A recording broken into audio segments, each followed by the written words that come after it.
Welcome back. ಬಹಳ ಜೋಶ್ನಿಂದ ಹುಮ್ಮಸ್ನಿಂದ ನಾವು ಬೆಲೆ ಏರಿಕೆ ವಿರುದ್ಧ ಸರ್ಕಾರವನ್ನ ಮುಜುಗರಕ್ಕೀಡು ಮಾಡ್ತೀವಿ, ಪ್ರತಿಭಟನೆ ಮಾಡ್ತೀವಿ, ಮುಷ್ಕರ ಮಾಡ್ತೀವಿ ಅಂತ ಬಿಜೆಪಿ ಹೋರಾಟ ಮಾಡ್ತಾ ಇದ್ರೆ ತಡೆರಿ ನೀವು ಮಾಡ್ತೀವಿ ಅಂತ ಒಂದು ಮಾಸ್ಟರ್ ಸ್ಟ್ರಾಟಜಿನ ಕಾಂಗ್ರೆಸ್ ರೂಪಿಸ್ದಂಗೆ ಕಾಣಿಸ್ತಾ ಇದೆ. ಅದೇ ಈ 40% ಸರ್ಕಾರ, ಕಮಿಷನ್ ಸರ್ಕಾರ ಅಂತ ಕಾಲೆಳೆದಿದ್ರಲ್ಲ ವಿಧಾನಸಭಾ ಚುನಾವಣೆಯಲ್ಲಿ. ಬಹಳ ಒಳ್ಳೆ ಗೇನ್ ಕೂಡ ಸಿಕ್ಕಿತ್ತು ನಂಬರ್ಗೆ, ಅಂದರೆ ಒಳ್ಳೆ ನಂಬರ್ ಗೇನ್ ಸಿಕ್ತು ಕಾಂಗ್ರೆಸ್ಗೆ. ಈಗ ಅವರು ಅದಕ್ಕೆ SITಯನ್ನ ರಚನೆ ಮಾಡಿ ಬಿಜೆಪಿಯನ್ನು ಸಂಕಷ್ಟಕ್ಕೀಡು ಮಾಡೋಕ್ಕೆ ಪ್ರಯತ್ನ ಒಂದು ಮುಂದುವರಿತಾ ಇದ್ದಾರಂತೆ. ಹಾಗಾದ್ರೆ ಪ್ರೊಟೆಸ್ಟ್ ಹೇಗಿರುತ್ತೆ, ಯಾವ ರೀತಿಯ SIT ಇದರ ರೂಪು ರಚನೆ ಹೇಗಾಗುತ್ತೆ, ಇದಕ್ಕೆ ಸಂಬಂಧಪಟ್ಟಂತೆ ಡೀಟೇಲ್ ರಿಪೋರ್ಟ್ ಇದೆ, ನೋಡ್ತಾ ಹೋಗೋಣ.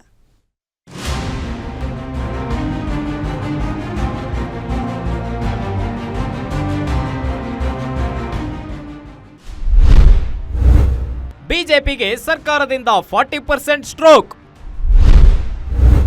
ಕ್ಯಾಬಿನೆಟ್ ಮೀಟಿಂಗ್ನಲ್ಲಿ SIT ರಚನೆ. ಹಿಂದಿನ ಬಿಜೆಪಿ ಸರ್ಕಾರದಲ್ಲಿ ಗುತ್ತಿಗೆ ನೀಡುವ ಕೆಲಸಗಳಲ್ಲಿ 40% ಕಮಿಷನ್ ಆರೋಪ ಕೇಳಿಬಂದಿತ್ತು. ಕೆಂಪಣ್ಣ ಒಳಗೊಂಡ ಗುತ್ತಿಗೆದಾರರ ಸಂಘ ಈ 40% ಕಮಿಷನ್ ಕುರಿತು ದಾಖಲೆ ಸಮೇತ ಮಾತನಾಡಿದರು. ಇದನ್ನೇ ಅಸ್ತ್ರವಾಗಿ ಮಾಡಿಕೊಂಡ ಕಾಂಗ್ರೆಸ್ ಸರ್ಕಾರ ಅಧಿಕಾರಕ್ಕೆ ಬಂದ ನಂತರ ಆಯೋಗ ರಚಿಸಿ ರಿಪೋರ್ಟ್ ನೀಡಲು ಸೂಚಿಸಿತ್ತು. ಅದರಂತೆ ನ್ಯಾಯಮೂರ್ತಿ ನಾಗಮೋಹನ್ ದಾಸ್ ಸಮಿತಿ ನೀಡಿದ ವರದಿಯನ್ನ ಸಂಪುಟದಲ್ಲಿ ಮಂಡಿಸಲಾಗಿದೆ. ಸಮಿತಿ ನೀಡಿದ ವರದಿ ಆಧಾರದ ಮೇಲೆ ಮಹತ್ವದ ತೀರ್ಮಾನಕ್ಕೆ ಮುಂದಾಗಿದ್ದು, ಕಮಿಷನ್ ಕೊಟ್ಟ ವರದಿ ಮೇಲೆ ತನಿಖೆ ನಡೆಸಲು SIT ರಚನೆಗೆ ಮುಂದಾಗಿದೆ.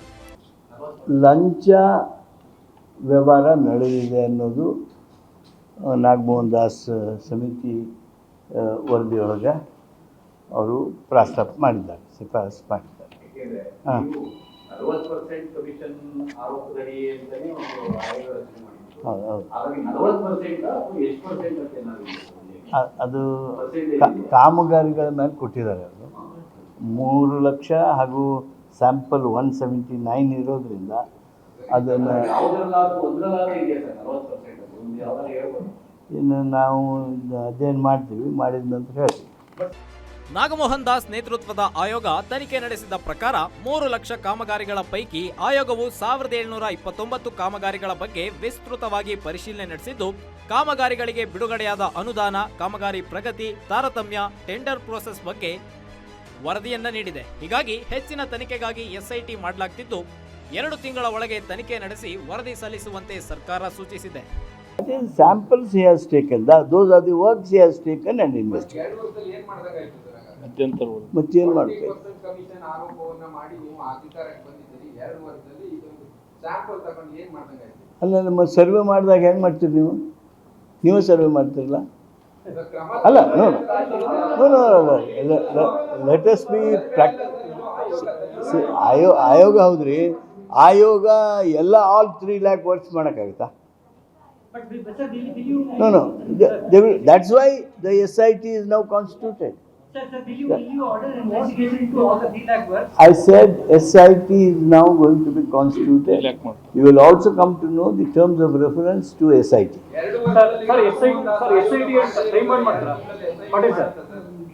ಎರಡು ವರ್ಷದಲ್ಲಿ ನಾಗಮೋಹನ್ ದಾಸ್ ಆಯೋಗ ಮಾಡದೇ ಇರುವುದನ್ನ 2 ತಿಂಗಳಲ್ಲಿ SIT ಮಾಡುತ್ತಾ? ಅಲ್ಲ, ಅಂದ್ರೆ it depends on how you use technology, how you use the methodology. ಹಿಂಗಂದ್ರೆ ಹೆಂಗ್ರಿ?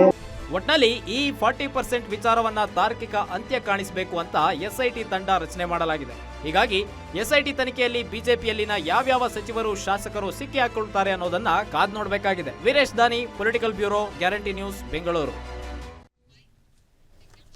ಎಲೆಕ್ಷನ್ಗೂ ಮುಂಚೆನೇ ಹೇಳಿದ್ರು, ನಾವೆಲ್ಲರೂ ಅಧಿಕಾರಕ್ಕೆ ಬಂದರೆ ಈ 40% ಮಾಡಿರೋರನ್ನ ಸುಮ್ಮನೆ ಅಂತೂ ಬಿಡಲ್ಲ, ಒಂದು ಆಯೋಗವನ್ನು ರಚನೆ ಮಾಡ್ತೀವಿ ಅಂತ. ಅದರಂತೆ ಒಂದು ರಚನೆ ಮಾಡಿದ್ರು ಆ್ಯಂಡ್ ಅವರು ರಿಪೋರ್ಟ್ ಕೂಡ ಕೊಟ್ಟಿದ್ದಾರೆ. ಈಗ ಆ ರಿಪೋರ್ಟನ್ನು ಆಧರಿಸಿ ಈಗ ಏನು ಮಾಡ್ತಾರೆ ಇವರು ಅಂದರೆ, ಒಂದು SIT ಟೀಮ್ನ ತಜ್ಞರನ್ನು ರೆಡಿ ಮಾಡ್ತಾರೆ. ಆ ಟೀಮ್ ಏನು ಮಾಡಬೇಕು, ಇದರಲ್ಲಿ ಯಾರೆಲ್ಲ ಪಾಲ್ಗೊಂಡಿದ್ರು, ಆಗಿನ ಕಾಲದ MLAಗಳ, ಆಗಿನ ಕಾಲ ಅಂದರೆ ತುಂಬ ವರ್ಷ ಏನಾಗಿಲ್ಲ, ಹೋದ ಎಲೆಕ್ಷನಲ್ಲಿ ಯಾರೆಲ್ಲ ಮಿನಿಸ್ಟ್ರುಗಳಿದ್ರು, MLAಗಳಿದ್ರು, ಯಾರೆಲ್ಲ ಭಾಗಿಯಾಗಿದ್ದಾರೆ, ಈ 40% ಕಮಿಷನ್ ಆರೋಪ ನಿಜ ಅನ್ನೋದಾದರೆ ಯಾರೆಲ್ಲ ಎಷ್ಟು ನುಂಗಿದ್ದಾರೆ, ಇದೆಲ್ಲ ಹೊರಗೆ ಬರುತ್ತಂತೆ. ಯಾರ್ಯಾರ ಹೆಸರು ಹೊರಗೆ ಬರುತ್ತೆ ಅದು ಕುತೂಹಲ ಮೂಡ್ತಾ ಇದೆ. ಮಗದೊಂದು ಕಡೆ ಹೇಳೋದಾದ್ರೆ, ಈಗ ಸಿದ್ದರಾಮಯ್ಯ ಸರ್ಕಾರದ ಮೇಲೆ ಗುತ್ತಿಗೆದಾರರು ಮೊನ್ನೆ ಒಂದು ಪತ್ರ ಬೇರೆ ಬರ್ತಿದಾರಲ್ಲ, ನೀವು ಒಬ್ರಿಗೊಂದು ತಾರತಮ್ಯ ಮಾಡಬೇಡಿ, ದೊಡ್ಡವರಿಗೆಲ್ಲ ಅವರ ಏನು ಗುತ್ತಿಗೆ ಸಂದರ್ಭದಲ್ಲಿ ಕೊಡಬೇಕಾಗಿರೋ ಹಣ ಪೂರೈಸಿಬಿಟ್ಟಿದ್ದೀರಿ, ನಮ್ಮನ್ನು ನೋಡಿ ಸಾರ್ ಅಂತ ಕೇಳ್ತಿದ್ದಾರೆ. ನೀವು ಅವ್ರ ಕಡೆನೂ ನೋಡಿ, ಬರೀ SIT ರಚನೆ ಮಾಡಿ ನಾವು ಅವರಿಗೆ ಪನಿಷ್ಮೆಂಟ್ ಕೊಡ್ತೀವಿ ಅಂತಲ್ಲ, ನಿಮ್ಮಲ್ಲೂ ತಪ್ಪಾಗ್ದಲ್ಲೇ ಇರೋ ರೀತಿಯಲ್ಲಿ ಕಾಂಗ್ರೆಸ್ ನಡ್ಕೋಬೇಕು ಸದ್ಯಕ್ಕೆ.